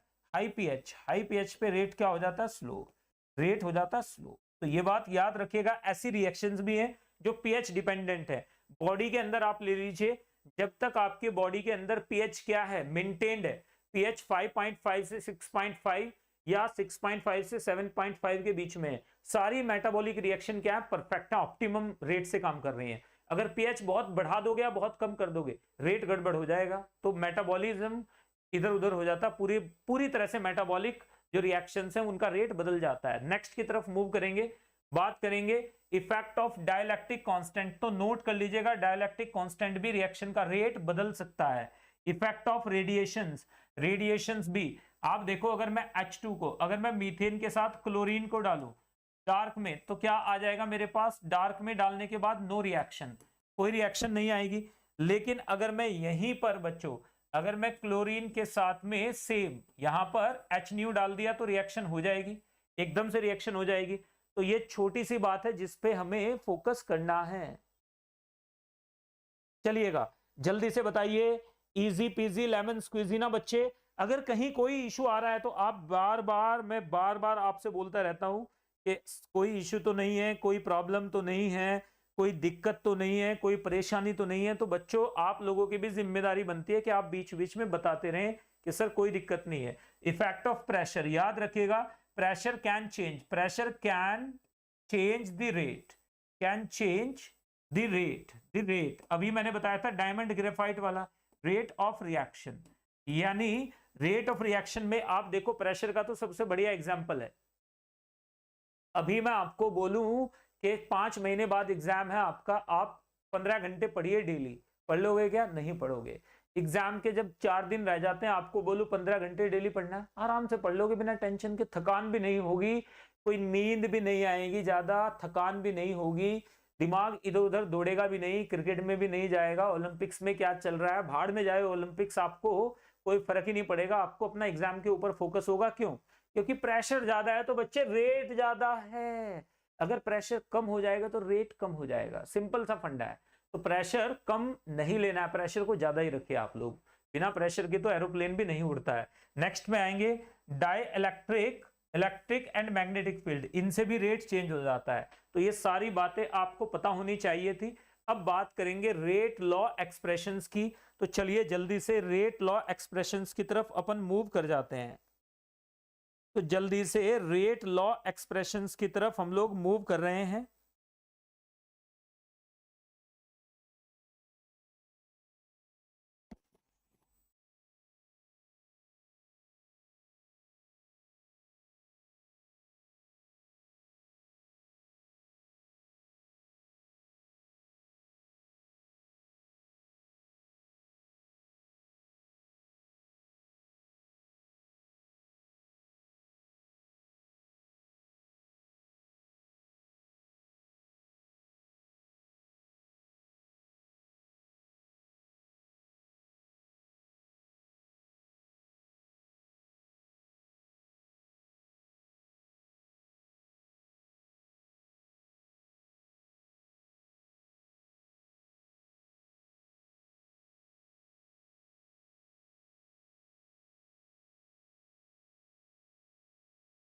बोलेंगे भाई जल्दी से बच्चा पार्टी सारे के सारे, तो यहां तक की बातें क्लियर है, क्योंकि रेट लॉ एक्सप्रेशन अभी तक जो भी हम पढ़ रहे हैं वो सब थ्योरेटिकल है, अब जो भी हम पढ़ेंगे वो सब प्रैक्टिकल होने वाला है। तो जल्दी से बताइए, यहां तक अंकित क्लियर है ना। चलिएगा अब देखो अंकित, बात भी करो यार बीच बीच में, अगर आप बात नहीं करेंगे, अब आप लोगों से मेरा कनेक्ट डेवलप नहीं होगा। भाई रैंक प्लस पे हम लोगों ने फाइट की है, अच्छे वाली फाइट की है कि हर बच्चे को यहाँ पर कोशिश किया जाए, अच्छे से पढ़ाया जाए। तो कल से मैं AR VR और 3D जो चीजें हैं वो भी आप लोगों के साथ यूज करना शुरू करूंगा क्लास के अंदर, देन यू विल रियलाइज कि हम क्या आपको प्रोवाइड करने की कोशिश कर रहे हैं अगले 4-5 महीने में आपका सिलेक्शन कराने के लिए। बिल्कुल हम लोग प्रतिबद्ध हैं पूरी तरह से, वी आर 100% मतलब डिटर्मिन्ड, प्रतिबद्ध मतलब फुल्ली डिटर्मिन्ड कि आपका सिलेक्शन हो जाए। तो आप प्लीज एक बार समझिएगा, चीजों को समझने की कोशिश जरूर करनी है आपने। क्या कि कोई भी जो भी लेक्चर में आपको इशू आ रहा है, if you don't raise that instantaneously, even after asking 10 times 15 times, and on later stages you are not able to solve the question, only you will be responsible for that. तो आप please बार बार जहां भी आपको लगता है चीजें discuss करिएगा। चलिए नेक्स्ट की तरफ मूव करेंगे। यहां पर देखो, the experimental variation of rate of a reaction with concentration of reactants is called rate law expression, is called rate law expression. rate law expression क्या होता है? ये 100% एक्सपेरिमेंटल है। याद रखिएगा, सबसे पहली बात आपको याद रखनी है, ये क्या है? 100% एक्सपेरिमेंटल। ये क्या होता है बच्चे? 100% एक्सपेरिमेंटल है। It is 100% experimental. याद रखिएगा, ये 100% एक्सपेरिमेंटल है। This is 100% experimental. ये 100% एक्सपेरिमेंटल होता है। दूसरी बात याद रखिएगा, यहां पर ये किसके थ्रू किया जाता है? Determined, DETERMIND, determined by experimental steps, by steps, ठीक है ना? By determined by changing concentrations, by changing concentration, bye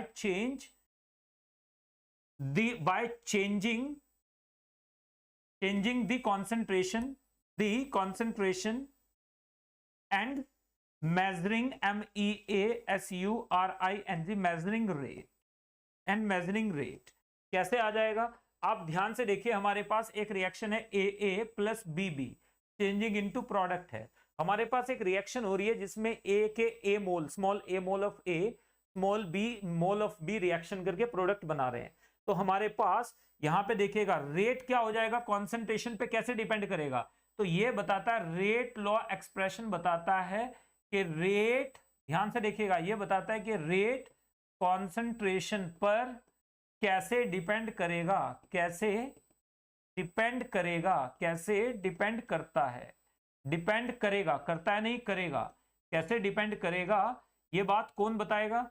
ये बताएगा रेट लॉ एक्सप्रेशन बताएगा। मतलब कॉन्सेंट्रेशन चेंज करने से रेट कितना बढ़ेगा, कितना घटेगा, क्या होगा, ये सारी बातें कौन बताता है? रेट लॉ एक्सप्रेशन बताता है। ठीक है, अब इस रेट लॉ एक्सप्रेशन की तरफ बढ़ जाते हैं। जरा एक बार ध्यान से देखिएगा, इस रेट लॉ एक्सप्रेशन की तरफ बढ़ जाते हैं। हमारे पास रेट क्या आ गया? यहां से हमारे पास रेट इज इक्वल टू आ गया K into A raise to the power, directly proportional A raise to the power alpha, B raise to the power beta.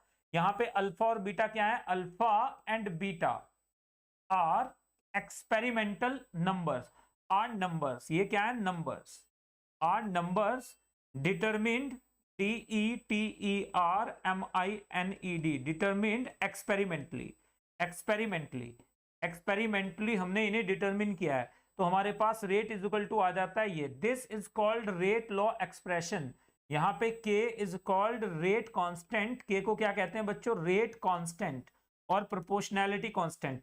इसे स्पेसिफिक रिएक्शन रेट भी कहते हैं। क्या कहते हैं इसे? स्पेसिफिक रिएक्शन रेट, इसे स्पेसिफिक रिएक्शन रेट भी कहते हैं। This is called specific reaction rate. ये स्पेसिफिक रिएक्शन रेट होता है, ध्यान से देखिएगा, इसे स्पेसिफिक रिएक्शन रेट भी कहा जाता है। तो यहां से आपके सामने क्या है? रेट इक्वल्स टू आ जाएगा हमारे पास ये, and this is called specific reaction rate. क्या कहते हैं इसे? स्पेसिफिक रिएक्शन रेट कहते हैं भाई। तो मेरी बात जल्दी से बताओ, बात क्लियर हो तो भी बताइए, और बात क्लियर ना हो तो जरूर बताइएगा कि सर क्लियर है। This is called rate constant और प्रोपोर्शनैलिटी कांस्टेंट अल्फा बीटा का। याद रखिएगा, ए से बी से कोई लेना देना नहीं है। मैं करके दिखाऊंगा आपको, ये इधर देखिएगा, ये मैं आपको करके दिखाऊंगा। रेट कांस्टेंट और स्पेसिफिक रिएक्शन रेट, ये जो हमारे पास रेट कांस्टेंट आता है, ये जो हमारे पास क्या आता है बच्चों? यहां पर रेट कांस्टेंट आया है।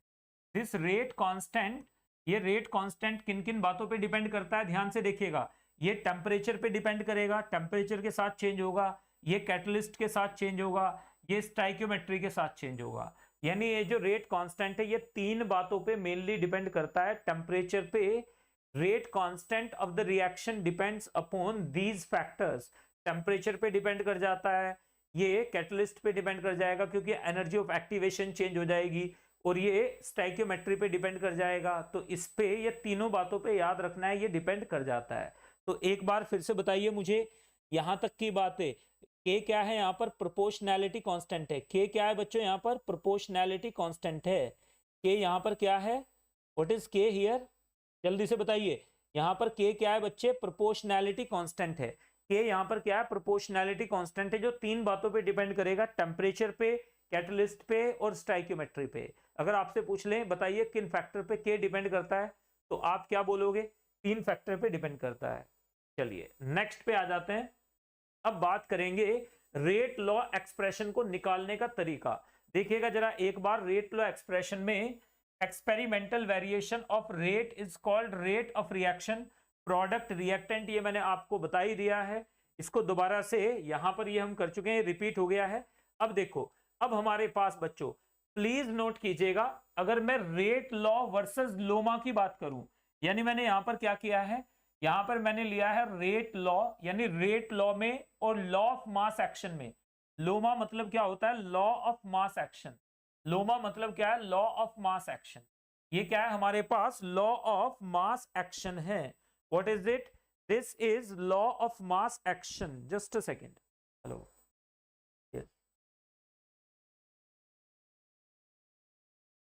Divanshu calling you at 12:50.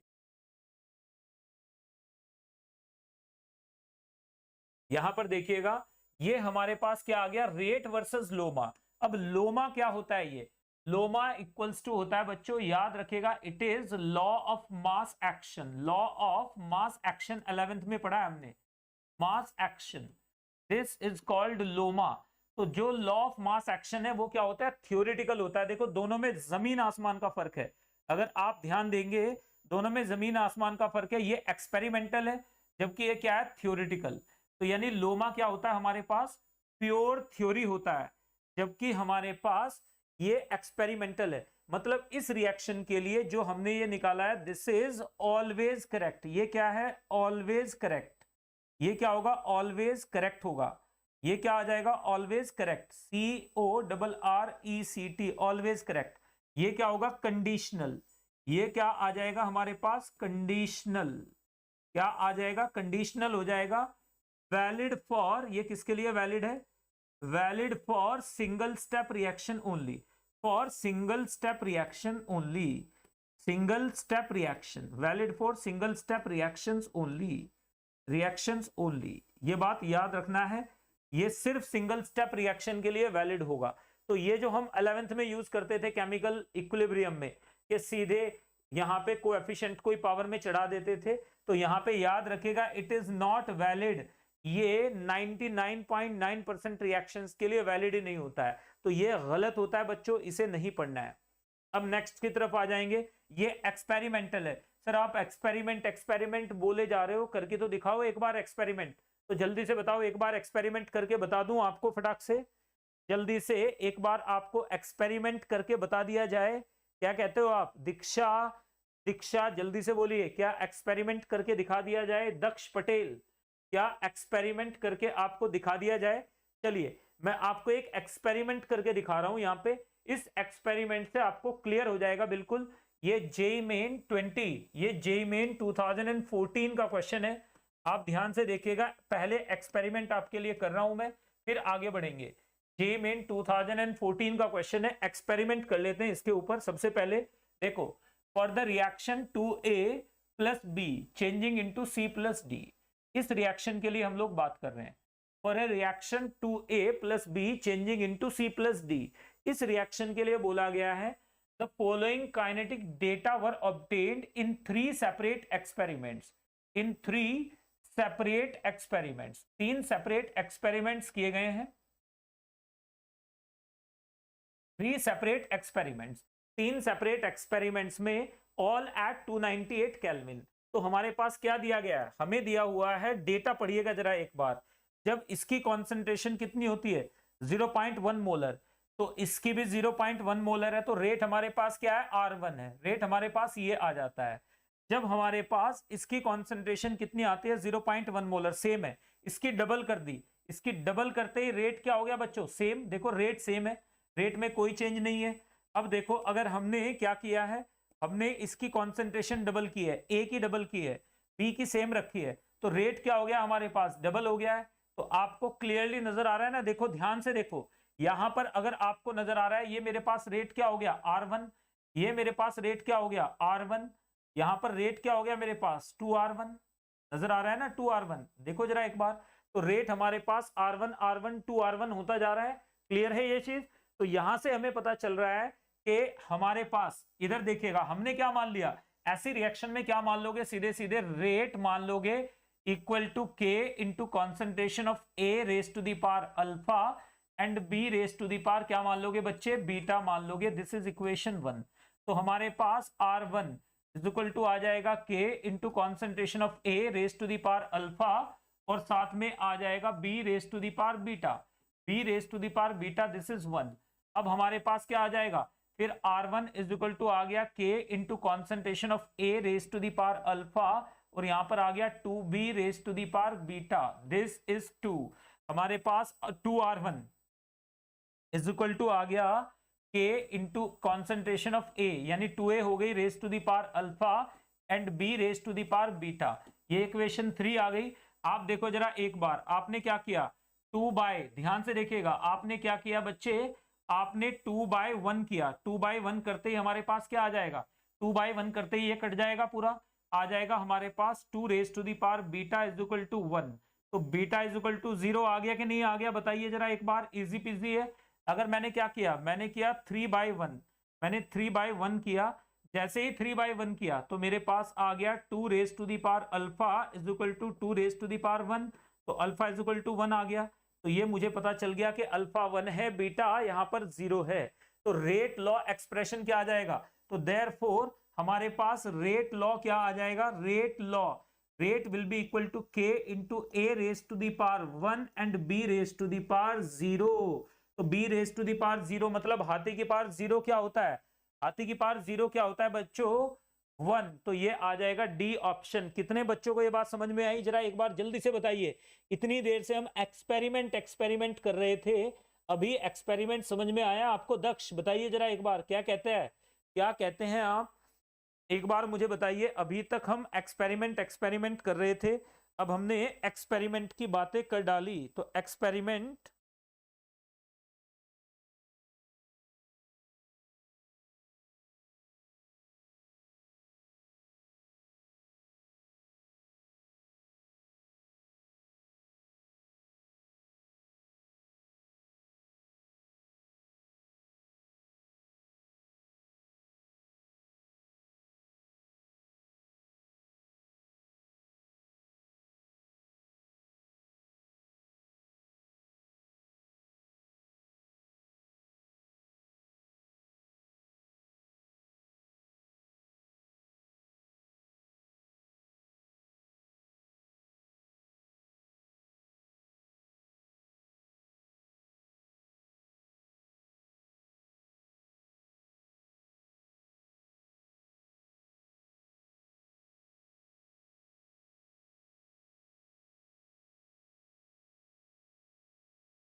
कोई जल्दी से बताएं आप में से कि बात बिल्कुल क्लियर, 100% क्लियर बच्चे, बिल्कुल समझ में आ गया ना एक्सपेरिमेंट कैसे करते हैं। तो एक्सपेरिमेंट इसे कहते हैं, दिस इज कॉल्ड एक्सपेरिमेंट। इस तरह से आप रेट निकाल के देखते हो, इस तरह से आप रेट निकाल के देखते हो। नेक्स्ट की तरफ आ जाते हैं, तो डी आंसर आ जाएगा। इस वाले को आप करके बताइए मुझे। ये रहा आप लोगों के लिए पोल, पोल में पोल खोल। तो पोल में पोल खोलेंगे, जल्दी से पोल में पोल खोल के आप मुझे बताएं इसमें आंसर क्या आएगा। 1 मिनट है आपके पास, 1 मिनट में मुझे दीक्षा, वंदना, दक्ष, अक्षत, शर्मा सभी से आंसर चाहिए इसमें। मुझे फटाफट से इसमें आंसर दीजिए कि what should be the answer of this question.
चलिए, बहुत अच्छे बहुत अच्छे बहुत अच्छे। आंसर अभी पता चल ही जाएगा, तो देख लेते हैं जरा एक बार। किसी का आंसर इसमें, असगर ने बोला है बी, अंकित ने बोला है बी, तो B, I let me check कि बी आंसर इसमें आएगा या नहीं आएगा। एक बार देख लेते हैं इसमें आंसर बी है क्या। हाँ, B is the right answer, very good. तो B is the right answer, यहां से हमारे पास क्या आ जाएगा, B is the right answer. तो देखो बड़े आराम से आप लोग ऐसे क्वेश्चन सॉल्व कर सकते हैं। चलिए इसके आगे की और चीजें अब हम कल पढ़ेंगे। कल मैं आपको पढ़ाऊंगा order of reaction, molecularity of reaction, और साथ में जीरो ऑर्डर रिएक्शन पूरी करा दूंगा आपको मैं।